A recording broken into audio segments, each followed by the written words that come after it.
자, 여러분 안녕하십니까? 부동산공법 기본 강의 제6주차 강의를 시작합니다. 오늘 강의에 들어가기 전에 먼저 오늘의 격언에 대해서 한번 살펴보죠. 자, 칠판 보시면 내가 이룬 꿈은 또 다른 사람의 소중한 꿈이 된다. 무슨 말이죠? 여러분들이 이룬 꿈, 현재 이루고자 하는 꿈이 뭡니까? 이때 드림이란 잠잘 때 꾸는 꿈이 아니고 여러분들이 실제로 뭘 달성하고자 하는 목표, 그게 여기서는 드림, 하나의 꿈이죠. 그 꿈을 여러분들이 지금 뭐를 꾸고 있습니까? 바로 공인중개사 합격이라는 꿈을 꾸고 있는 거죠. 근데 그 합격이라는 꿈을 뭐였다? 이뤘다. 내년도 시험에서 합격했다, 이 소리죠. 이번 시험 여러분들이 합격했습니다. 그러면 그 자랑스러운 합격증을 여러분들이 받으면 그게 뭐가 될까요? 또 다른 사람, 바로 여러분들 주변에 계신 분들이 여러분을 보고 뭐라고 할까? 아, 저 사람도 저 시험에 붙었네? 그럼 나도 해볼까? 그 꿈이라는 게 저 멀리 있는 꿈인 줄 알았더니 아주 내 옆에 가까이 있더라는 얘기입니다. 따라서 나도 한번 해볼까라는 그분에게 뭐가 된다? 또 다른 소중한 꿈이 되더라, 이런 뜻입니다. 그래서 여러분들이 합격하면 그 자랑스러움이 여러분들 떼에서 끝나는 게 아니고 그 주변 사람들에게 퍼져나가는 새로운 꿈이 된다. 그러니까 열심히 하셔가지고 꼭 꿈을 이루시길 바랍니다. 이게 오늘의 격언이었습니다. 자, 그럼 넘어가자.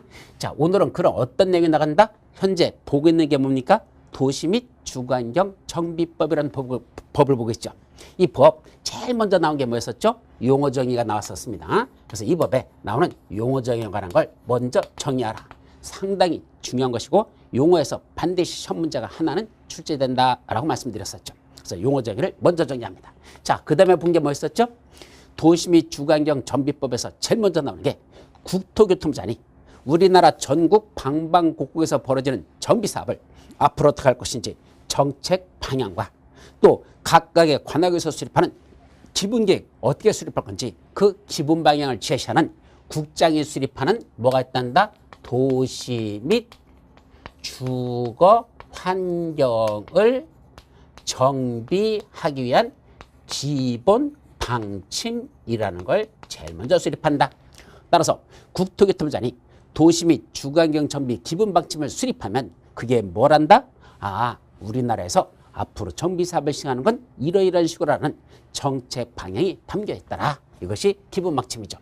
그럼 이걸 보고 다시 각각의 지역에 있는 관할구의 장들, 누구만 빼고 시골 지역 대빵인 군수나리는 빼고 도시 기능을 수행하는 특별시, 광역시, 특별자치시, 특별자치도 시, 요 특광, 특시, 특도시 안에서만 각각의 장들이 뭘 수립한다? 도시 가운데 점 찍고 주거 환경을 정비하기 위한 무슨 계획? 기본 계획이라는 걸 수립한다. 이걸 줄여서 이야 기본 계획이라 한다고 이렇게 됐죠. 따라서 군수나리를 뺀 나머지 도시 지역의 대빵들인 특광, 특시, 특도 시장들이 도시 주거환경 정비 기본 계획이라는 걸 수립합니다.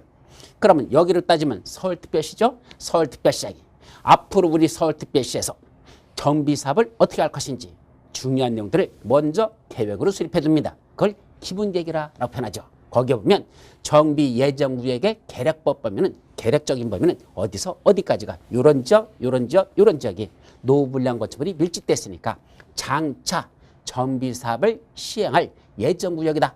정비예정구역을 계략적 범위를 정해놓고 또 각각의 정비 예정구역별 정비계획 입안 시기, 정비계획 수립 시기를 정합니다. 요 정비 예정구역에서는 언제부터 정비계획을 입안해서 여기서 정비사업에 들어갈 것인지, 요 정비 예정구역은 언제부터 정비계획을 입안해서 거기서 정비사업을 시행할 건지 그런 게 무슨 게 기본계획에서 드러납니다. 자, 그러면 여기 서울특별시에 여러 군데 노불량한 건축물들이 밀집된 지역들이 정해질 겁니다. 정비 예정구역이 드러나겠죠. 그럼 그 중에 가장 문제 있는 데가 어디라 그랬죠? 우리 지도에서 바로 서울특별시 서초동에 아파트가 있는데 그 아파트가 너무 오래돼가지고 한 40년 돼가지고 노후불량 건축물들이 밀집되어 있는 단지가 있더라. 근데 그 아파트 단지 그냥 뒀다가는 붕괴오래겠더라. 따라서 안전진단 같은 걸 실시하고 거기서 뭐자? 정비사업을 시행하기 위한 무슨 구역을 지정하자? 정비구역을 지정하자 그랬습니다. 근데 정비구역을 지정하려면 먼저 정비구역을 지정하기 전에 그 안에 어떤 식으로 정비사업을 시행할 건지 구체적인 실천계획을 먼저 수립합니다. 요 정비구역으로 지정될 지역에서는 이런 식으로 구체적으로 이렇게 사업을 시행했다는 구체적인 계획이 수립되는데 그 계획을 무슨 계획을 한다? 정비계획이라는 걸 요걸 수립한다 또는 입안한다라고 하죠. 그래서 옛날에는 수립하랬고 요새는 정비계획 입안이라는 말을 더 많이 씁니다. 법에서. 그럼 정비계획 입안이라는 걸 하는 거죠. 그럼 정비계획이 입안되면 그 속에 뭐가 들어있다? 요 서초동 이 아파트 단지 앞으로 이런 식으로 정비사업을 시행했다는 구체적인 내용이 거기 들어있습니다. 그럼 이걸 들고 그러면 이건 누가 입안하죠? 서울에서는 서초구에서는 서초구 구청장이 입안합니다. 그래서 구청장이 그걸 입안해가지고 누구한테 가져갑니까? 서울특별시장한테 그 정비계획을 입안한 걸 들고 올라가죠. 가서 뭐라고 합니까? 서울특별시장님, 우리 여기 서초구의 아파트 단지가 노블랑 거치물이 너무 밀집돼 있으니까 여기는 붕괴 우려가 있어서 다시 정비 사업을 시행하려고 하니까 여기 좀 정비구역으로 지정해 주십시오 라고 정비구역 지정 신청을 합니다. 그럼 서울특별시장이 그 내용을 검토해보고 그래 여기는 그 정비계획대로 사업을 시행하도록 내가 정비구역을 지정해 주마 해서 뭐가 지정되죠? 정비구역이 지정되는 겁니다. 이제 정비구역이 지정됐으면 여기까지가 지난주 강의 내용이었었고 이제 정비구역이 지정됐으면 그 안에서 뭐자? 본격적인 정비구역 안에서 정비사업을 시행하자. 그럼 제일 먼저 보는 게 뭐다? 정비사업을 시행하려면 각각의 사업 시행 방법은 몇 가지가 있었죠? 사업은 몇 가지가 있고 세 가지만 있다 그랬었습니다. 각각 뭐가 있었습니까? 주거환경 개선사업, 줄여서 주개사업. 두 번째 재개발사업, 세 번째 재건축사업. 이렇게 사업의 종류는 몇 가지가 있다? 세 가지 정비사업이라는 게 있다 그랬습니다. 이 셋을 묶어서 정비사업이라 이렇게 표현했었죠. 그럼 이런 정비사업을 시행하기 위해서는 제일 먼저 뭐다? 각각의 정비사업마다 사업을 시행하는 방법이 무엇이냐? 먼저 정비사업 시행 방법에 관해서 살펴봅니다. 그래놓고 두 번째는 뭘 볼까? 누가 사업을 시행하지? 사업 시행자. 그래서 사업 시행자에 관한 걸 살펴봅니다. 그럼 사업 시행자는 제일 많은 게 누구더냐? 원칙은 재개발하고 재건축 사업은 조합이 사업을 시행하는 게 원칙입니다. 그래서 재개발 사업, 재건축 사업을 시행할 때는 조합이라는 걸 설립하라. 그 안에 있는 토지 등 소유자들이 모여가지고 조합을 설립해서 우리 땅 이거 까문 개고 새로 만들어서 우리끼리 다시 나눠 갖자. 그러고 더 많이 져가지고 남는 게 있으면 그건 일반 분양하자. 이런 식으로 하는 그 사업이 시행되는 조합을 설립해서 하는 게 원칙입니다. 반면에 주거환경 개선 사업은 달동네 같은 지역, 즉 노블랑 거치물이 밀집된 그런 저소득 주민들이 거주하는 지역이다 보니까 그 사람들끼리 모여서 사업을 시행하는 경우에 사실은 경제적으로 만만치 않습니다. 그래서 주로 시장군수 등이 직접 하거나 토지주택공사 등을 지정해서 그자들이 하는 것이 원칙이겠죠. 어쨌든 그런 사업 시행자에 관해서 살펴봅니다. 그래서 특히 사업 시행자 중에 가장 중요한 정비사업 조합이라는 건 어떻게 구성되고 그런 내용이 무엇이 있을까? 그거를 집중적으로 살펴봅니다. 자, 그럼 사업 시행자가 정해지면 시행자가 할 일, 사업을 시행하기 위한 구체적인 계획을 수립합니다. 사업 시행자로서 내가 이 안에서 이런 식으로 사업을 시행하겠습니다. 무슨 계획을 보고 아까 여기 정비계획 이미 수립한 게 있었죠? 그 정비계획 내용을 보고 그 정비계획대로 나는 이런 식으로 하겠습니다라는 구체적인 실천 계획이 바로 사업시행계획서라는 것이고 그 사업시행계획서를 작성해서 시장군수 등에게 가지고 갑니다. 그래서 시장군수 등에게 가져가서 시장군수님 저희가 이 안에서 이 정비계획대로 되어 있는 요걸 바탕을 해서 저희들이 사업시행계획서를 수립했으니까 요대로 사업을 시행할 수 있도록 인가내 주십시오. 그게 바로 사업시행계획 인가라는 걸 신청하죠. 그럼 시장군수 등이 그 내용을 검토해보고 괜찮다, 마음에 든다, 알았어. 그렇게 할 수 있도록 내가 뭐 내주마? 인가내주마. 그리고 인가내준 사실은 그 공부에다가 고시합니다. 이게 사업시행계획 인가 고시라고 한단다. 그럼 사업시행 인가 고시가 있으면 이제 뭐 하면 되죠? 본격적인 사업에 들어가면 됩니다. 자, 그런데 사업에 들어가기 전에 필요한 몇 가지 조치들이 있어요. 그래서 그 사업 시행에 필요한 몇 가지 조치들을 먼저 쭉 시행해 놓고 그래 해놓고 나서 이제 뭐 할까? 본격적인 사업으로 들어갑니다. 그때 하는 게 뭐다? 분양 신청을 받는 거죠. 자, 이 안에 있는 토지 등 소유자들에게 자, 여러분 중에 요 사업 시행 계획대로 이렇게 새로 사업을 시행하려고 하니까 그거 마음에 드시면 뭐 하세요? 분양 신청하세요 라는 걸 신청합니다. 그럼 이제 공고합니다. 그럼 사람들이 그 내용을 보고 아, 분양 신청하란다? 그럼 그중에 분양 신청 하시는 분들이 있고 안 하시는 분들이 있을 겁니다. 안 하는 분들은 손실보상에서 떠나보내고 분양 신청 들어온 사람들을 대상으로 어떤 식으로 새로 만들어줄 것인지 기존에 있던 건축물을 철거하고 새로 어떻게 지어줄 것인지 그 구체적인 계획을 수립하는데 그때 사업 시행자가 분양 신청 기간이 끝나고 구체적으로 어떤 식으로 새로 만들어줄 건지 실천 계획을 수립하는 그 계획을 뭐라 한다? 관리처분 계획이라고 한다. 대단히 중요한 계획이죠. 그래서 사업 시행 계획서하고 요 관리처분 계획이 대단히 중요한 계획입니다. 그럼 관리처분 계획을 들여다보면 뭐가 나온다? 여기 있는 건축물들을 다 때려보시고 새로 짓는 걸 어떻게 지을 것인지 그 새로 짓는 건축물들을 종전에 분양 신청 들어온 사람들에게 누구한테는 어떤 걸 주고 누구한테는 어떤 걸 줄 것인지는 그런 구체적인 내용이 어디에 들어있다? 관리처분 계획 속에 들어있더라 이 소리입니다. 이제 관리처분 계획 관리처분 계획을 수립해서 그걸 또 시장 군수 등에게 사업 시행자가 가지고 갑니다.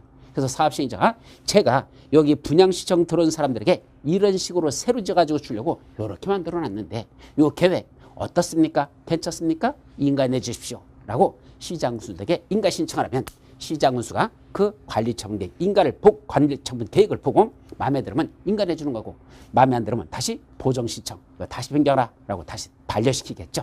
어쨌든 그래서 관리처분 계획 인가가 났으면 그 사실을 역시 관부에다가 시장 군수 등이 공고합니다. 그게 바로 관리처분 계획 인가 고시 관리처분 인가 고시라는 거죠. 자, 그럼 관리처분 계획 인가 고시가 났으면 이제 뭐 하자? 기존에 있던 건축물에 있던 그 노분량화된 건축물에 있던 사람들 이제 뭐 해야 됩니까? 나가셔야 됩니다. 관리처분계획 인가고시가 났단다. 제일 중요한 사실 이제는 이 건축물 더 이상 살지 말라는 뜻이구나. 이제 새로 지을 거니까 관리처분계획 인가내 받은 대로 새로 지을 거니까 현재 살고 계신 분들 보따리 싸고 나가시라라는 거. 기존 건축물을 철거하기 위해서 사용수익이 정지된다. 사용수익이 금지된다라는 거. 이게 관리처분계획 인가고시의 효과 중에 가장 중요한 겁니다. 그럼 이제 사람들 다 내보냈으니까 건축물 다 철거해버리겠죠? 싹 까뭉개고 새로 짓습니다. 그럼 새로 짓고 나서 이상 없단다? 검사해야 되죠. 그게 준공인가라는 걸 받고 공사완료 고시하면은 새로 지은 건축물은 이상 없이 지었다라는 게 끝난 거죠. 준공인가 받고 공사완료 고시라는 게 이루어집니다. 그럼 공사완료 고시가 됐다는 얘기는 새로 지은 건축물 이상 없이 잘 지었다 이 얘기입니다. 새로 지은 건축물 괜찮다, 마음에 들게 잘 지었다, 이상 없다 이 소리입니다. 그럼 새로 졌다는 것만 끝난 거지. 아까 관리처분계획에서 종전에 있던 토지 건축물의 소유자들에게 새로운 대지 건축물을 어떻게 주겠다라는 그 약속한 그 계획이 관리처분계획이잖아. 그 계획대로 이제는 뭐 해야 돼? 새로 완성된 건축물을 넘겨주는 절차가 필요하더라. 그걸 뭐라 한다? 소유권 이전이라는 절차가 필요한 거죠. 그래서 공사가 다 끝나고 이상 없다고 공사완료 고시가 나면 그 다음에 소유권 이전이라는 절차를 거칩니다. 그래서 소유권을 이전하고 그 사실을 시장군수 등이 고시합니다. 소유권 이전 고시라는 게 있죠. 그러면 공사는 다 끝난 겁니다. 그리고 이제 후속 조치로서 종전의 토지 건축물의 가격과 새로 분양받은 대지 건축물의 가격과의 차액이 있을 수 있죠. 그 차액을 징수할 건 징수하고 지급할 건 지급하는 바로 청산금 징수 지급이라는 그런 절차를 끝나면 사업은 전반적으로 다 끝나더라. 자, 여기까지입니다. 그래서 지금부터 보는 건 저 사업 시행 방법부터 청산까지 내용을 하나하나 쭉 살펴보는 게 오늘 여러분들이 봐야 되는 전비법 후반부와 관련된 내용이 되겠습니다. 근데 이게 장난이 아니에요. 간단하게 이렇게 방법만 제목만 해도 벌써 몇 개입니까? 장난이 아니죠? 그걸 하나씩 살펴보도록 합니다. 자, 이제 교재로 들어가죠. 여러분들 교재 253페이지로 갑니다. 253페이지. 거기 전비사업 시행 방법 해가지고 이제 사업 시행 방법이 쫙 나온 거야. 그 중에 첫 번째가 뭐다? 전비사업 시행 방법의 종류. 사업 시행하는 방법에는 첫째, 주관경 개선 사업은 원칙적으로 4가지가 있습니다. 근데 사실은 한 가지가 더 있어요. 그 4가지 그 박스 위에 보시면 253페이지 기본서 보십시오. 주관경 개선 사업은 다음의 어느 하나에 해당하는 방법 또는 이를 혼용하는 방법으로 한다란 말이 있죠. 이와 같이 4가지 방법만 있는 게 아니라 그 4가지 중에 1번하고 2번하고 혼용하는 방법, 2번하고 3번하고 혼용하는 방법 또는 1번하고 4번하고 혼용하는 방법 이런 식으로 이걸 둘 이상을 묶어서 자기들이 다시 혼용하는 짬뽕하는 방법도 있더라. 그래서 결국 주관경 개선 사업은 4가지 플러스 혼용하는 방법까지 해서 5가지가 있다. 이렇게 정리하시면 됩니다. 자, 그러면 이 5가지 중에 첫 번째 주관경 개선 사업은 어떻게 시행하는 방법이 있다? 바로 사업 시행자가 정비구역에서 뭐를 만들어준답니까? 정비 기반 시설 및 공동 이용시설을 새로이 설치하거나 확대하고. 자, 사업 시행자가 주거환경 개선 사업은 주로 달동 내에서 시행된다 그랬었죠. 그래서 아까 언뜻 말씀드렸는데 요 주거환경 개선 사업은 원칙적으로 저소득층 주민들이 집점적으로 거주하고 있는 지역이 일반적이다 보니까 그때 사업 시행자는 주로 누구 한다? 시장, 군수 등이 사업 시행자가 되는 게 원칙이라 그랬었습니다. 그러니까 바로 그런 시장, 군수 등 같은 사업 시행자 다음 시간에 좀 이따가 이거 사업 시행에 대해서 정확하게 또 봐요. 시장 군수 등만 있는 건 아니야. 추가적으로 더 있는데 원칙적으로는 시장 군수 등이 시행하는 게 원칙입니다. 바로 그런 사업 시행자들이 뭐부터 한단다? 바로 그 정비구역 안에다가 그 달동네 구역 안에다가 뭐부터 한대? 정비 기반 시설 및 공동이용시설을 새로이 설치하거나 확대하고 자 정비 기반 시설, 공동이용 시설 우리 용어 정의할 때 나왔던 것들이죠. 둘을 구분하라 라는 거 이번에도 거기 공동이용시설에 관해서 시험 문제가 출제된 게 있었습니다. 유치원은 공동이용시설에 포함되지 않는다라는 그런 개떡 같은 문제가 하나 있었다 그랬었죠. 어쨌든 그런 정비기반시설, 공동이용시설 이런 걸 어디다 만들어준다? 정비구역에다가 누가 만들어준다? 시행자는 만들어주고 그럼 그 안에 있는 토지 등 소유자들은 어떻게 할까? 자기 주택은 지가 알아서 스스로 정비하거나 개량하거나 보전하는 이런 방식으로 시작하는 것 요거를 다른 말로 뭐라 부른다? 현지 개량 방법이라고 합니다. 따라서 현지 개량 방법은 이건 법에서는 현지 개량 방법을 안 써요. 그러나 이 문장을 다 씁니다. 그래서 너무 띄어가지고 이걸 줄여서 그냥 저는 현지 개량 방법을 하자. 근데 현지 개량 방법이 아니고 또 다른 말이라고 쓰는 사람들도 있는데 하여튼 현지 개량 방법으로 이해하시면 됩니다. 그럼 현지 개량 방법은 어떻게 하는 거다? 시장 운수 등 같은 사업 시행자가 정비구역에다가 정비기반시설 및 공동이용시설을 새로 설치하거나 확대하고 그 안에 있는 토지 등 소유자에게 그런 스스로 자기 주택을 보전, 정비 또는 개량하는 방법 이걸 현지 개량 방법으로 그렇게 하는 게 달동네 사업의 첫 번째 방법입니다. 자, 그럼 두 번째 방법은 뭐가 있죠? 사업 시행자가 정비구역의 전부 또는 일부를 뭐한다? 수용하여 보상비 주고 그걸 강제로 사들였습니다. 수용하여 거기다 뭐 한답니까? 그런 주택을 건설한 후 그 안에 있던 토지 등 소유자에게 우선 공급하는 방법 또는 대지를 토지 등 소유자 또는 토지 등 소유자 외유자에게 공급하는 방법 그렇게 하는 걸 한마디로 뭐라 부른다? 그냥 수용 방법을 하자. 그걸 줄여서 수용 방법이 있습니다. 세 번째, 사업 시행자가 환지로 공급하는 방법. 환지가 뭐 있었죠? 우리 도시개발법에서 배우셨잖아. 종전했던 토지를 새로 싹 감개고 개발해서 종전했던 토지 소유자에게 새로운 땅으로 바꿔주는 방식 이게 환지로 공급하는 방법. 건축물을 짓는 게 아니고 원칙적으로는 땅으로 바꿔주는 것 이게 환지 방식이죠. 물론 입체 환지에서는 건축물도 지어서 건축물의 일부와 토지의 공유 지분으로 지급하는 입체 환지도 있었어요. 그런 원칙은 토지로 주는 게 환지로 파는 방법이죠. 또는 네 번째는 사업 시행자가 정비구역 안에서 인가받은 관리 처분 계획에 따라 뭘 짓는답니까? 주택 및 부대시설, 복리시설을 건설하여 공급하는 방법. 이렇게 몇 가지가 있다? 네 가지가 있더라. 그 중에 첫 번째 나오는 현지 개량 방법 해서 현자고 두 번째 수용 방법이라는 숫자 그럼 현수라는 사람 이름이 나옵니다. 현수는 왜죠? 세 번째는 환지로 공급하는 방법의 환자 네 번째 관리 처분 계획으로 한다 해서 관자 그럼 현수는 환관 이런 말이 나오죠. 현수라는 사람은 누구란다? 환관이란다. 환관이 뭐죠? 저기 궁중에서 임금님을 보필하고 받들어 모시는 옆에 있는 신하라도 있죠. 바로 흔히 내시라고 하는 사람들 그 내시를 뭐란다? 환관이라는 표현합니다. 바로 그게 현수는 뭐다? 환관이다. 그래서 뭐한다? 혼용하는 방법에서 혼인을 못한다. 혼인을 못한다. 그 현수는 환관이라서 혼인을 못한다. 그렇게 암기하시면 됩니다. 그래서 현수는 환관이라서 혼인을 못한다. 자, 그거는 어디에 나오죠? 자, 이제 오늘 강의 첫 번째 나오는 여기 보면 써 있어요. 그래서 뭐뭐가 있다고 그랬죠? 제가 좀 전에 여기 보시면 아직 이게 골라지지 않았다. 색깔 잠깐만 바꾸고요. 자, 그러면 현수는 환관이다라는 게 어디에 나오죠? 여기 현지계량 방법, 현지계량 방법 색깔 변화가 안 났다. 현지계량 방법, 수용 방법, 환지로 파는 방법, 관리 처분계. 현수는 환관 이렇게 됐고 그 다음에 혼용하는 방법까지 합쳐서 현수는 환관이라서 혼용을 못한다. 혼용을 못한다. 혼인을 못한다. 그냥 여기 고자 세 개 들으십시오. 고자라서 얘는 혼인을 못한다. 현수는 환관이라 혼인을 못한다. 그래서 현수, 환관이라는 네 가지에다가 합쳐서 혼용 방법까지 해서 5가지가 있다. 이게 무슨 방식? 바로 주거환경 개선사업의 사업 시행 방법이 되겠습니다. 자, 두 번째 무슨 사업? 재개발 사업으로 들어갑니다. 그럼 재개발 사업은 어떤 방법이 있다? 인가받은 관리처분 계획에 따라 뭘 짓는다? 건축물을 건설하여 공급 방법. 이것이 재개발 사업이다. 이번에 여러분들 시험 29회 시험에서 이거 출제됐던 내용입니다. 맞는 문장이냐 틀린 문장이냐? 맞는 문장이다. 그래서 인가받은 관리처분에 따라 여기는 뭘 짓습니까?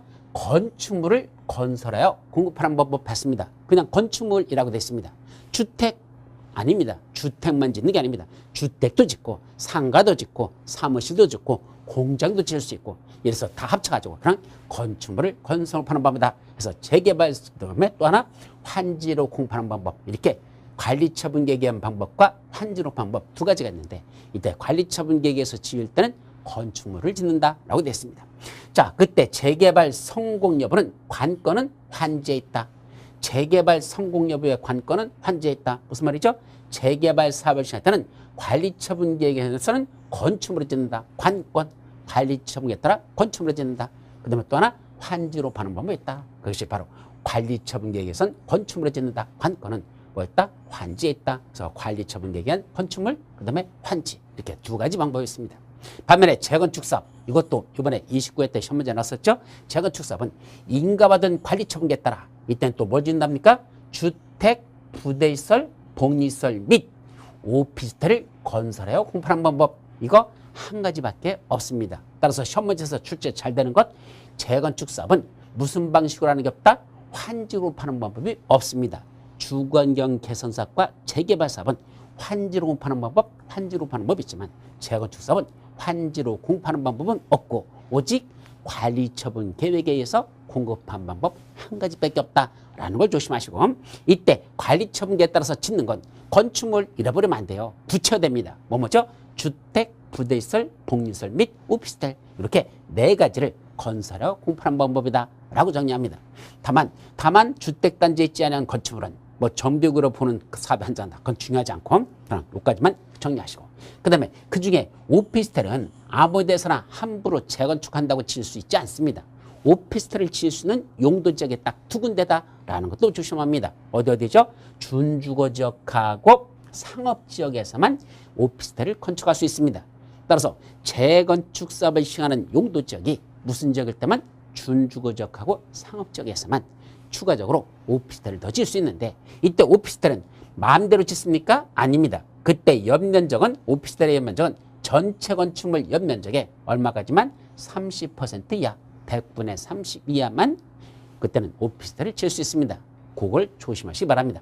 자, 그래서 애우는 방법 재건축만 관리하는 주부는 복이 오네요. 자, 재건축만 관리하는 주부들 여기서 주부란 바로 복부인들을 말합니다. 그 주부인 복부인들이 뭘 노립니까? 재건축만 쫓아다닙니다.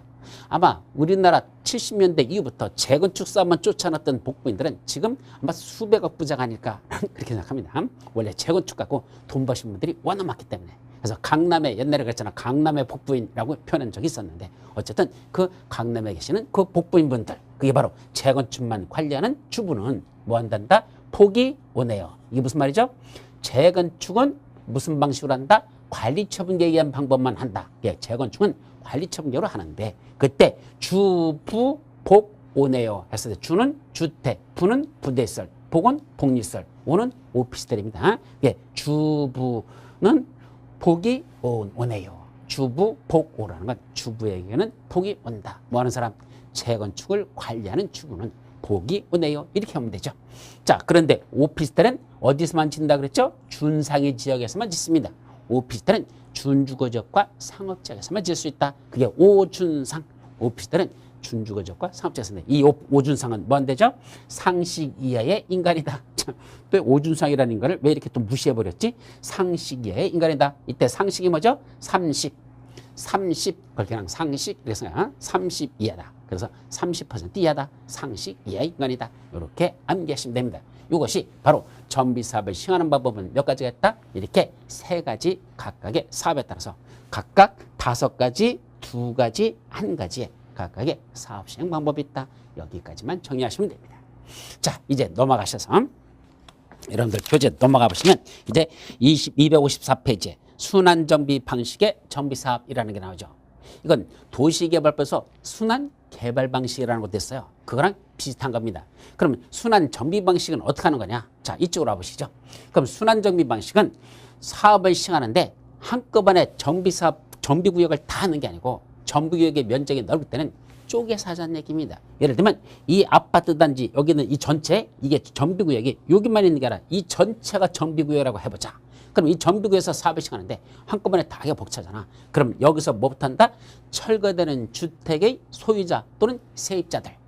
철거되는 주택의 소유자 또는 세입자들이 나가서 머물 수 있는 공간을 어디다 만든다? 정비구역 안에 있는 공간에다가 미리 건축물, 아파트 같은 걸 미리 여기다 쳐 놓거나 아니면 정비구역 밖에 빈 건축물이 있으면 그 빈 아파트 단지가 있으면 그걸 먼저 이용합니다. 근데 이거 빈 아파트 단지라는 건 사실 흔치는 않아요. 그럼 어떤 걸 쓰죠? 보통은 우리 임대주택을 짓는 아파트 단지 있죠? 그 임대주택이 다 완공이 됐으면 그걸 임차인들을 먼저 집어넣는 게 아니고 완공된 이 아파트 단지에 여기 철거되는 주택의 소유자 또는 세입자로서 여기 살고 있던 사람들에게 여기 먼저 들어가랍니다. 이 안에 가 있으래요. 그 아파트 임대주택 쓰기 전에 먼저 기거하게 합니다. 그리고 나중에 여기 아파트 새로 다 졌잖아. 그럼 뭐 하면 되죠? 여기 있던 사람들 다시 걸리 들어가랍니다. 그럼 이제 그 다음 거 여기 있는 아파트 단지에 사는 사람들 또 이 빈 주택에 들어갑니다. 그리고 여기서 살고 있다가 여기 공사가 다 끝나서 새로 완공이 되면 그때 너희들 여기 다시 들어가라. 이렇게 집어넣죠. 그러면 이쪽에 있는 지역에 사는 사람들 또 빈 아파트에 넣었다가 개발이 다 끝나서 새로 여기 끝나면 그때 여기 있던 사람들 다시 자기 집 찾아서 들어가게 이렇게 하죠. 요같이 요 돌려 쓰는 주택 요걸 뭐라 부른다? 순환용 주택이라 부르고 이 순환용 주택을 이용해서 순차적으로 정비사업을 시행하는 것. 즉 철거되는 주택의 소유자나 세입자가 나가서 머물 수 있는 공간을 부분적으로 만들어주고 그 속에 들어가서 살고 있다가 새 집이 완성되면 자기 집 찾아가도록 이렇게 순차적으로 이렇게 하는 것. 이걸 무슨 방식으로 한다? 순환 정비 방식으로 합니다.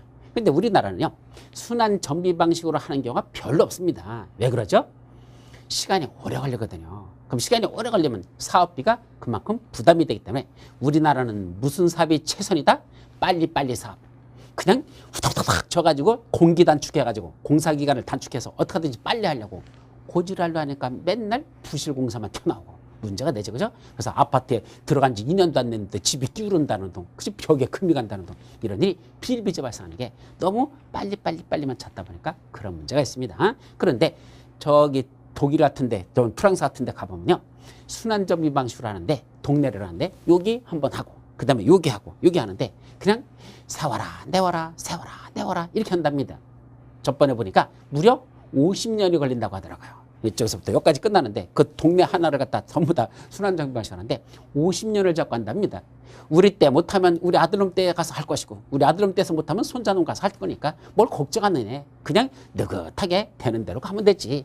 이런 식으로 하는 참 여유로운 그런 광경을 보면서 참 역시 우리나라 사람들은 항상 승질이 급하고 물론 그러니까 이렇게 경제 발전이 빨리 이루어졌는지도 모르겠지만 어쨌든 이제는 조금 여유 있는 그런 마음 자세가 필요하지 않을까 싶습니다. 어쨌든 이렇게 순차적으로 사업을 시행하는 걸 무슨 방식으로 한다? 요 순환용 주택을 이용하여 순차적으로 정비 사업을 시행하는 걸 순환 정비 방식이다 한다. 그렇게 개념 정리만 하도록 합니다. 자, 이제 넘어가셔서 255페이지에 사업시행 방식의 전환이라는 게 있는데 이거는 나중에 심화과정에서 조금만 하거나 문제풀이 할 때 그때쯤 한번 볼까? 첫 문제에서는 거의 출제되지 않으니까 일단 넘어갑니다. 다음 페이지 257페이지 사업시행 관련자라고 나오죠. 그래서 사업시행 관련자라고 했는데 그중에 사업시행자가 먼저 나옵니다. 그래서 관련자 그랬으니까 사업시행자 말고도 다른 사람도 있겠죠. 무슨 사업시행 대행자도 있고 이렇게 관련자들이 있는데 어쨌든 그중에 제일 중요한 게 사업시행자. 자, 그거는 257페이지 맨 밑에 주거환경 개선 사업을 시행하는 사업시행자는 누가 있을까라는 내용입니다. 자, 상당히 복잡한데 그 한번 여기는 그림을 한번 보면서 하도록 하죠. 자, 먼저 하는 게 사업시행자에서는 한 장 더 넘어갔나? 주거환경 개선 사업. 아까 사업시행 방법을 먼저 본 이유는 사업시행 방법에 따라서 그 사업시행자가 달라지기 때문에 사업 시행 방법을 먼저 설명한 겁니다. 자, 주거환경 개선 사업은 몇 가지가 있다? 4가지 방법이 있고 플러스 혼용 방법이 있다. 그래서 5가지다. 자, 그 중에 무슨 사업? 현지 개량 방법. 바로 사업 시행자는 정비국에서 정비 기반 시설 및 공동이용시설을 새로 설치하거나 확대하고 그 안에 있는 토지 등 소유자들이 거기에 있는 자기 주택을 스스로 보존, 정비 또는 개량하는 방법. 이것이 현지 개량 방법이라 했었고, 이런 현지 개량 방법은 누가 사업을 시행하는 게 최선이다? 시장군수 등이 하라 얘기입니다. 그런 달동네 같은 데서는 사업을 할 능력들이 좀 부족합니다. 누가? 토지 등 소유자들이. 왜? 가난한 사람들이거든요. 하루 벌어먹기도 바쁜 사람들이 무슨 언제 정비 사업을 자기들이 직접 하고 조합 설립하고 야 총회 열을 거니까 모여라. 그럴 겨를이 별로 없다는 얘기입니다. 따라서 그런 동네는 누가 직접 주도적으로 사업을 시행한다? 시장군수 등이 직접 주도적으로 사업을 시행합니다. 이때 시장군수 등 했는데 시장군수 등이 뭐라고 그랬었죠? 특광, 특시, 특도, 시장, 군수 다 합쳐서 이걸 시장군수 그럽니까? 시장군수 등이라고 합니까? 아니었거든요. 관할구역의 장이 시장군수 등이 아닙니다. 누구 했었죠? 특시, 특도, 시장, 군수, 구청장 등. 특시, 특도, 시장군수, 구청장 등. 이 사람들 한마디로 시장군수 등이라고 불렀었죠. 바로 그 시장군수 등이 직접 자기들이 사업을 시행하는 게 원칙입니다. 자기들이 직접 한다. 달동네에서 주거환경 개선 사업은 시장군수 등이 자기들이 직접 한다. 그럼 아까 서초구에서는 누가죠? 서초구 구청장이 자기가 직접 저런 주거환경 개선 사업 중에서 현지 개량 방법은 지가 사업을 시행합니다. 근데 시장군수 등이 바쁘거든요. 구청장도 바쁘잖아요. 그러니까 지가 못하면 누굴 지정한다?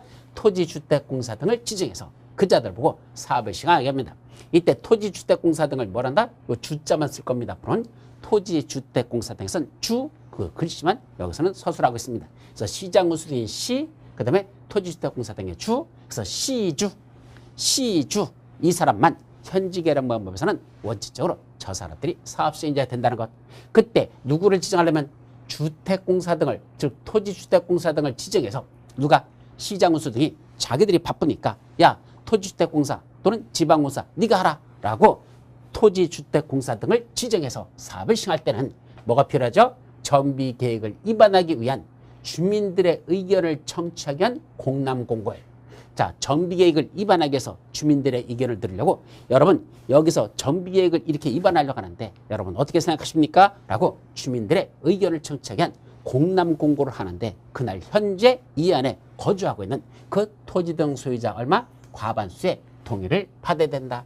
그 사람들 과반수 동의가 필요하다는 거. 이것도 여러분들이 기억해 둬야 됩니다. 자, 다시 한번 현지 개량 방법은 누가 한단다? 달동네니까 그 안에 있는 토지 등 소유자들이 조합을 설립해서 하기에는 너무 좀 무리다. 누가 직접 하자? 그냥 시장군수 등이 직접 지들이 사업을 시행하자. 다만 시장군수 등이 바빠서 못하겠으면 토지주택공사 등을 지정해서 그자들 보고 하게 할 수 있다. 그때 토지주택공사 등을 지정해서 그자들 보고 하려면 그때는 그 안에 있는 토지 등 소유자 과반수의 동의를 받아야 됩니다. 그럼 누가 할 때는 동의가 필요 없죠? 시장군수 등이 직접 할 때는 토지 등 소유자 동의 안 받습니다. 주택공사 등을 지정해서 할 때만 토지 등 소유자 과반수의 동의가 필요하다는 거. 그걸 조심해서 기억하시기 바랍니다. 자, 그 다음에 나머지 방법에서는 현지 개량 방법 말고 나머지니까 현자 빼니까 수환관, 현수환관, 현수는 환관이다 했을 때 수환관 그 세 가지 나머지 방법에서는 누가 할까요? 원칙적으로 그것도 시장군수 등이 직접 시행하는 게 원칙입니다. 그것도 시장군수 등이 하라는 얘기입니다. 다만 시장군수 등이 바쁘면 누굴 지정한다? 토지주택공사 등을 지정해도 좋고 여기 토지주택공사 등을 지정해도 좋고 아니면 공동출자법인을 지정해서 이 공동출자법인 보고 사업을 시행하게 할 수 있습니다. 자, 그거는 잠깐 우리 기본서로 돌아가 볼까요? 자, 일로 와서 여러분들 교재에 보시면 258페이지에 보시면 거기 누가 나오죠? 위에 있는 박스, 그 박스가 258페이지에 가운데 두 개가 있는데 그 중에 위에 있는 박스 보십시오. 위에 거 보시면 시장군수 등이 다음의 어느 하나에 해당하는 자를 사업시행자로 지정해서 그자 보고 하게 할 수 있더라. 즉 현지 개량 방법 이외에 나머지 세 가지 방법에 있어서는 누가 사업시행자다? 원칙은 시장군수 등이 직접 사업을 시행하는 게 원칙인데 자기가 바쁘면 누굴 지정한대요? 첫째는 한국토지주택공사 등. 그래서 토지주택공사 등 해서 그자들을 지정할 수 있고 이 등 속에는 지방공사도 들어간다 그랬었어요. 그 토지주택공사 플러스 지방공사가 들어가는 겁니다. 그 토지주택공사 등을 지정하거나 아니면 그 밑에는 공동주자법인을 지정한다라고 돼 있잖아요. 거기 공동주자법인이 무슨 뜻이죠? 바로 국가라든지 주관경 개선을 시행해서 국가라든지 지방자치단체라든지 토지주택공사 등 또 하나 그 공공기관이 총 지분의 100분의 50을 초과하여 그 사람들이 출자했답니다. 즉 민간이 아니라 공공기관에서 100분의 50을 초과하여 출자해서 설립한 법인, 이걸 줄여서 실무에서는 공동주자법인이라고 부르고 그 바로 공동주자법인을 지정해서 그 자들 보고 정비사업을 시행하게 할 수 있다 이 말이죠. 자, 그게 바로 여기 공동주자법인을 지정한다. 토지주택공사 등 또는 공동주자법인을 지정할 수 있습니다.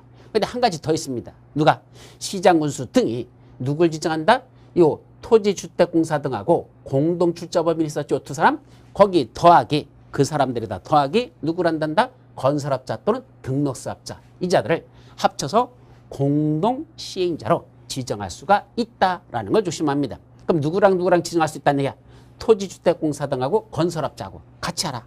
또는 토지주택공사 등하고 등록사업자하고 같이 하라. 아니면 요 공동주자법인하고 건설업자하고 공동주자법인하고 등록사업자 이 자들을 뭐로 지정해서 공동시행자로 지정해서 공동으로 하게 할 수 있다. 그게 바로 주거환경 개선사업의 원칙적인 시행자들입니다. 다만 요 나머지 방법으로 시행할 때는 다시 그 안에 있는 토지 등 소유자들의 동의를 받아야 됩니다. 자, 이때는 조심할 건 시장군수 등이 직접 할 때도 토지 등 소유자의 동의가 필요하다는 거. 시장군수 등이 직접 할 때도 아까 현지개발법에서는 시장군수 등이 직접 할 때는 토지 등 소유자 과반수 동의 필요 없었죠. 그런데 나머지 방법에서는 시장군수 등이 하든 토지주택공사 등이 하든 공동주자법인이 하든 아니면 공동시행자가 하든 일정한 동의를 받아야 된다. 얼마 받죠? 토지 등 소유자 3분의 이상의 동의와 토지 등 소유자 3분의 2하 플러스 세입자 세대수 과반수의 동의도 받아야 된다. 세입자 세대수 동의도 받도록 만들어놨습니다. 왜냐하면 세대로 사는 사람들을 그냥 내쫓아버리다 보니까 그 사람들의 생활이 상당히 심각해집니다. 그래서 세입자들의 최소한 과반수의 동의도 받아야 된다라는 게 나오죠. 자, 그거는 잠깐 또 볼 게 있습니다. 여러분들 교재 258페이지에 보시면 기본서 258페이지 중간에 세입자의 동의를 생략할 수 있는 사유하고 나오죠. 그럼 세입자들의 동의를 다 받아야 될까? 아니, 안 받아도 되는 경우가 있다라는 겁니다. 그 중에 첫 번째, 세입자의 세대수가 토지 등 소유자 숫자에 얼마밖에 안 된다? 2분의 1 이하더라. 자, 저 달동네 안에 현지개발 방법 위에 나머지 방법으로 사업을 시행하는데 그 달동네 안에 누가 들어있단다? 세입자들이 들어있는데 토지 등 소유자는 1000명인데 세입자는 500명 이하밖에 안 되더라.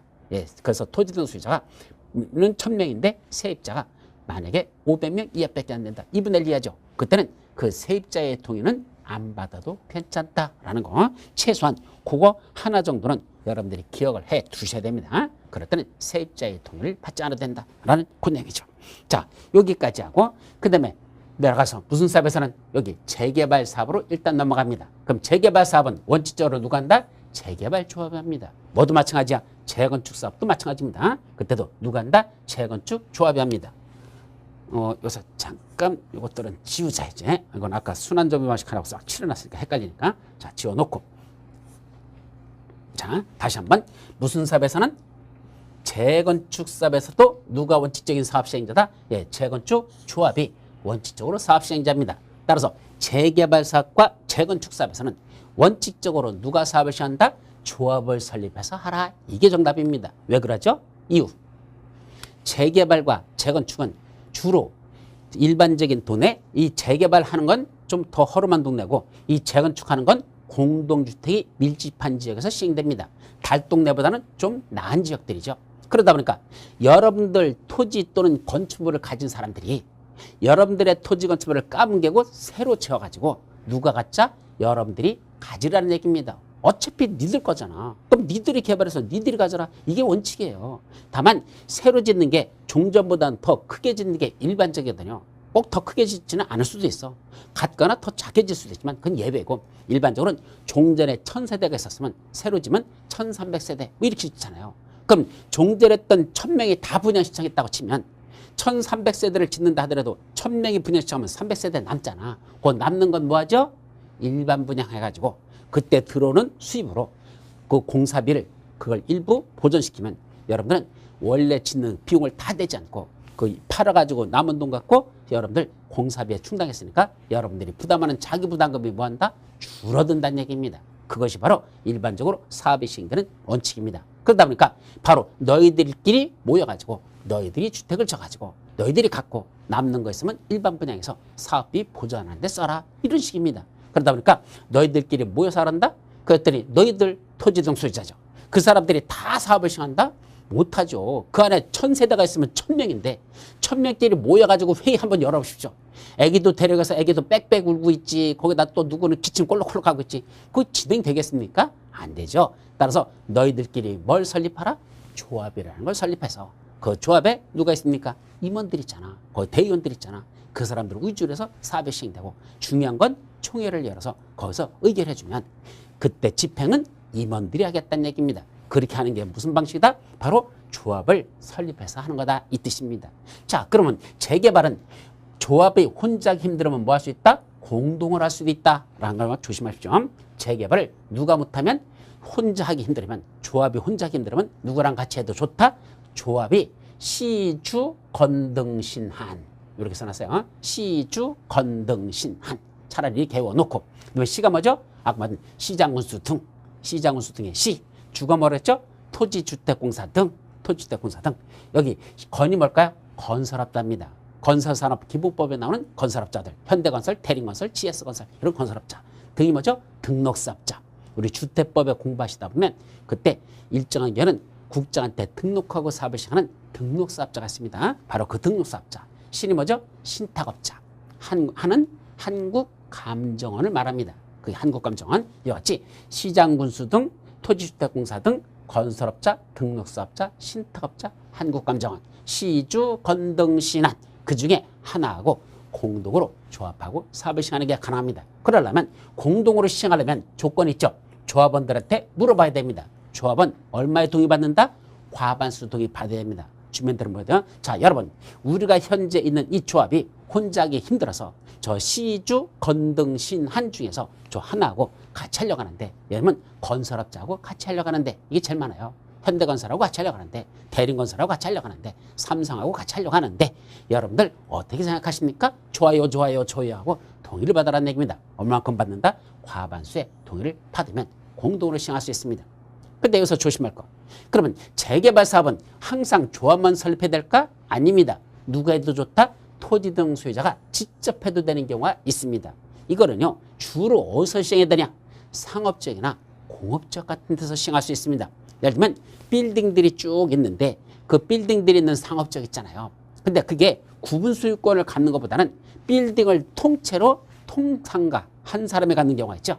그 건물 전체 빌딩을 한 사람이 갖습니다. 그 사람을 뭐라 부른다? 부자라고 그럽니다. 그죠? 그럼 그런 상업지역에 있는 큰 빌딩이 몇 개 있단다? 15개가 쫙 있습니다. 근데 오래돼가지고 노후불량 건축물들이 밀집돼 있습니다. 그러면 그런 지역에서도 다시 상권을 활성화시키기 위해서 그 15명의 토지 등 소유자들이 모여서 자기들이 우리 여기서 재개발 사업을 시행하다 그렇게 할 수가 있다는 얘기입니다. 또 공장이 있는데 난립된 공장들이 있는데 거기에 공장 15개 주인들이 모여가지고 자기들끼리 우리 여기서 재개발 사업을 시행하자 할 수 있습니다. 바로 그런 상업지역, 공업지역 등에서 주로 그런 지역에서 누가 토지 등 소유자가 몇 명 미만일 때만 20인 미만인 경우에만 따라서 20명이 넘어버리면 20명 이상이 돼버리면 조합을 설립해야 되고 20인 미만인 경우에만 그 토지 등 소유자 그 사람들끼리 모여서 자기들이 직접 사업을 시행할 수 있습니다. 그때는 토지 등 소유자가 20명 미만일 때는 그 토지 등 소유자가 직접 할 수도 있고 또 토지 등 소유자 아까 15명 있다 그랬죠? 그분들이 직접 하기 힘들으면 지들끼리만 하기 힘들으면 누구랑 같이 하자? 그땐 여기 이 조금 깨져버렸어요. 여러분들 그 책에도 보면 조금 깨진 것 같은데 뭐죠? 여기 누가 토지 등 소유자 토자야. 토지 등 소유자가 시주 건등신한 옆하고 똑같습니다. 시주 건등신한하고 공동으로 사업을 시행할 수 있다. 그러려면 이때도 토지 등 소유자들한테 물어봐야 됩니다. 이때 토지 등 소유자 15명 중에서 실제로 이거 추진하는 사람은 한 서너 명이 추진하거든요. 그러면 서너 명 마음대로 하면 될까? 안 됩니다. 15명을 모여놓고 그분들의 얼마 받는다? 과반수의 동의를 받아야 됩니다. 그럼 15명의 과반수니까 15명의 2분의 1이면 7.5가 되죠. 그걸 넘어야 되니까 8명이 되겠죠. 그럼 15명 중에 8명의 동의를 받아야 토지 소유자 과반수 동의 받으면 그때는 그 토지 등 소유자하고 시주 건등 신한하고 공동으로 사업을 시행할 수 있습니다. 이게 재개발 사업이 되겠죠. 그럼 재건축 사업은 오직 조합밖에 없습니다. 여기는 토지 등 소유자는 들어있지 않다라는 걸 조심하시고 그때 이 재건축 조합도 혼자 하기 힘들면 공동을 할 수 있는데 이 재건축 조합은 누구랑 같이 할 수 있다? 시주 건등하고만 공동을 할 수 있습니다. 시주 건등 누구나 안 들어간다? 신탁업자 한국감정원은 들어가지 않고 시주 건등 옛날에는 시주하고만 같이 할 수 있었어요. 그런데 재작년부터 건설업자 등록사업자하고도 재건축 조합이 같이 할 수 있도록 더 완화시켜줬다라고 이해하시면 되죠. 그때도 공동으로 시행하려면 재건축도 조합원들한테 물어봐야 됩니다. 자, 조합원 여러분, 우리 재건축을 우리 조합 혼자 하려고 했더니 너무 힘들어서 누구랑 같이 하려고 한다?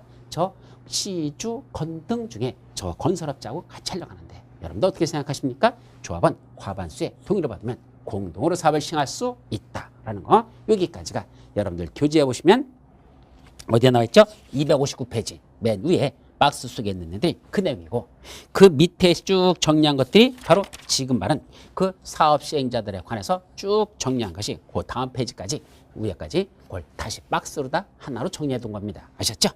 자, 그리고 260페이지 보면 재개발 사업, 재건축 사업에서만 주거환경 개선 사업은 원래부터 시장운수 등이나 토지주택공사 등이 하기 때문에 그건 빼고 재개발, 재건축 사업에서 누가 한다? 바로 시장운수 등이나 또는 토지주택공사 등이 직접 그자들이 사업을 시행하는 경우도 있더라. 이걸 한마디로 무슨 시행자를 한다?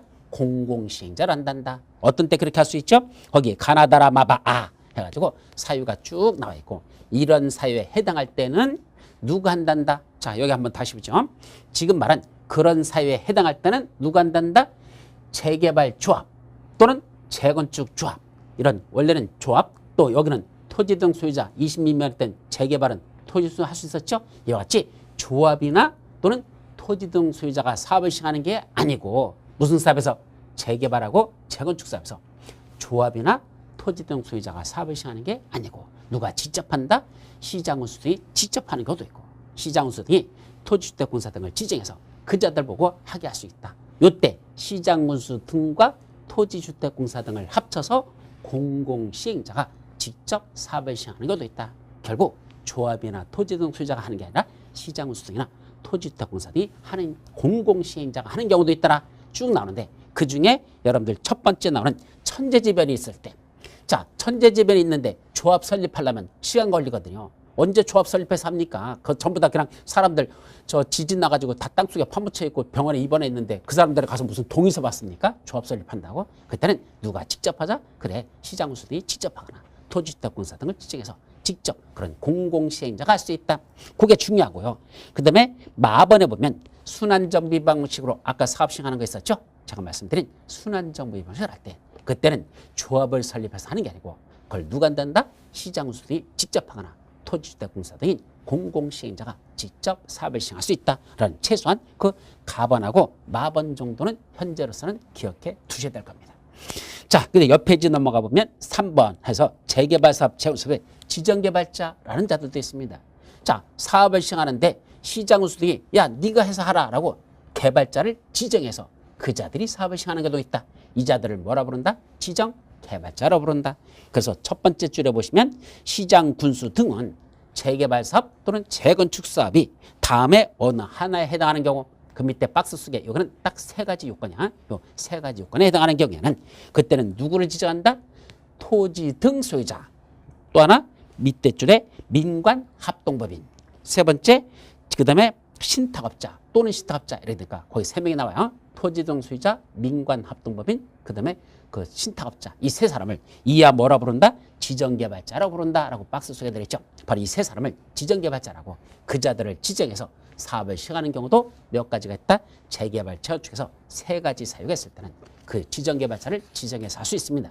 시장운수 등이 이 자들을 지정하는 거죠. 그때 다음 페이지 보시면 지정개발자 요건해 가지고 토지 등 소유자가 누군지, 민관합동법이 무엇인지, 신탁업자가 누군지 구체적으로 1, 2, 3 하고 들어있죠.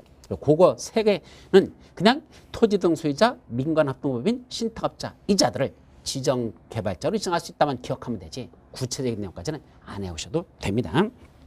자, 그리고 옆에 이제 뭐가 나온다? 재개발사업, 재건축사업에 누구도 있다? 사업 대행자도 있더라. 사업 대행자. 따라서 사업 시행자만 있는 게 아니고 뭐도 있다? 사업 대행자. 그래서 이걸 사업 관련자라고 표현한 겁니다. 여기 대행자도 있단다.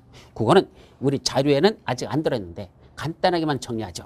한 두 번 정도 시험 문제 났었나? 대행자가. 이거는 재개발하고 재건축 사업에서 원래는 누가 사업을 시행해야 되는데 조합 또는 토지등 소유자. 여기 다시 한번 봐봐. 재개발 사업과 재건축 사업에서는 원래는 조합, 재개발 조합, 재건축 조합 또는 재개발에서 토지등 소유자가 20인 미만일 때는 그 토지등 소유자.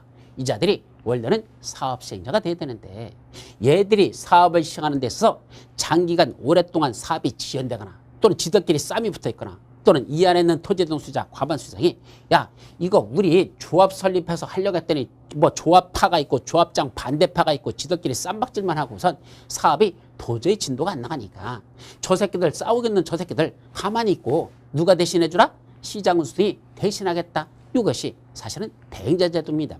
따라서 원칙적인 사업 시행자인 누가 있는데 조합과 토지 등 소유자가 사업 시행자인데 이 새끼들이 제대로 못할 때 그때는 뭐를 한단다? 그걸 사업을 대신할 수 있는 데를 지정하자. 누가 지정할까요? 시장군수 등이 합니다. 그럼 시장군수 등이 어떤 방법을 하죠? 자기가 직접 해도 돼. 시장, 야, 니들 가만히 앉아있어. 새끼들아. 맨날 쌈박질하고 이거 뭐 하는 거야? 장난하는 것도 아니고. 가만히 있어. 사업 시행자인 그 조합, 토지 등 소유자. 가만히 있어. 지금부터 너를 대신해서 내가 대신해주겠다. 시장군수 등이 직접 할 수도 있고 아니면 토지주택공사 등을 지정해서 그자 보고 대신하게 할 수 있습니다. 그걸 무슨 제도로 한다? 대행자 제도로 한단다. 사유는 맨 밑에 두 가지. 동그라미 1, 2번 기본서 263페이지 맨 밑에 나오죠. 첫째, 장기간 정비사업이 지연된다. 아까 조합장 파하고 조합장 반대파 싸우고 있는 데가 사실 한두 군데입니까? 대단히 많습니다. 그죠? 자, 어쨌든 장기간 정비사업이 지연된다. 또 하나, 권리관계에 대한 분쟁 등으로 해서 사업을 계속 추진하기가 어렵다고 인정될 때. 또 하나 그 밑에 토지 등 소유자 또는 조합원 과반수가 뭐죠? 그래서 동의로 요청하는 경우 시장군수 등이 좀 해주세요. 토지주택공사 등이 해주세요. 라고 요청이 들어오면 그자들이 대신 할 수 있다. 요거를 사업 대행자라고 한단다. 그럼 대행자는 어떤 권한을 갖죠? 대신하기 때문에 다음 페이지에 보시면 사업 시행자가 할 일을 지들이 대신해 줍니다. 근데 그 중에 또 3번 재산상 부담 행위에 대한 시장군수 등의 승인이란 말이 나오죠. 그럼 대행자가 아무거나 마음대로 다 대행해도 될까? 안 되는 게 있습니다. 어떤 게 있죠? 바로 재산의 처분, 자금의 차입 이런 것들. 원래는 조합이나 토지 등 소유자가 해야 될 일 중에서 재산을 처분하는 거, 자금을 차입하는 거 대단히 중요한 일들이잖아. 그런 뭐에 가는 거? 바로 사업 시행자에게 재산상 부담을 가할 행위를 대행자가 함부로 하면 안 되겠죠. 그때 누구를 제외한? 시장군수 등을 제외한 나머지 대행자들이 아까 나머지 대행자면 바로 아까 누구 있었죠? 토지주택공사당하고 지정개발자들을 지정해서 했어요. 그 토지주택공사당하고 지정개발자의 그 대행자들 걔들은 함부로 이렇게 재산상 사업 시행자의 재산상 부담을 가하는 행위는 함부로 해서는 안 되고 그럴 때는 뭐가 필요하다? 시장 군수 등에게 승인을 받아야지만 그렇게 대행할 수 있는 행위를 할 수 있다. 재산상 부담을 가하는 행위를 대신할 수 있습니다. 그것까지만 여러분들이 일단 기억해 두도록 합니다. 자, 여기까지가 뭐가 가는 거? 자, 일반적인 사업 시행자, 대행자 이런 내용들을 살펴봤죠. 자, 이제 다음 시간에는 그 중에 가장 중요한 정비사업 조합에 관해서 살펴볼 건데 지금 봤던 내용에 관해서만 지금 간단하게 한번 다시 정리하도록 합니다. 자, 이번 시간에 봤던 건 뭘 봤었죠? 자, 이제 뭐에 관해서 사업 시행 방법에 관해서 살펴보자. 사업 시행 방법. 첫째, 주거환경 개선 사업은 4가지 플러스 혼용하는 방법까지 5가지가 있는데 그중에 첫 번째는 사업 시행자는 뭐만 만들어준대? 그 정비구역 안에다가 정비기반시설 및 공동시설을 새로 설치하거나 확대하고 설치라고 하는 건 새로 만들어주는 거고 확대라는 건 기존에 있던 도로가 너무 좁으니까 더 넓혀준다. 그 뜻이야. 새로 설치하는 건 새로 도로 만들어준다. 확대라는 건 종전했던 걸 더 크게 넓혀주겠다. 이것이 하고 그 안에 있는 토지 등 수자들 있죠. 그분들은 각각 자기 주택을 스스로 보존, 정비하거나 개량하는 방법 이걸 줄여서 현지계량 방법으로 한다. 첫 번째.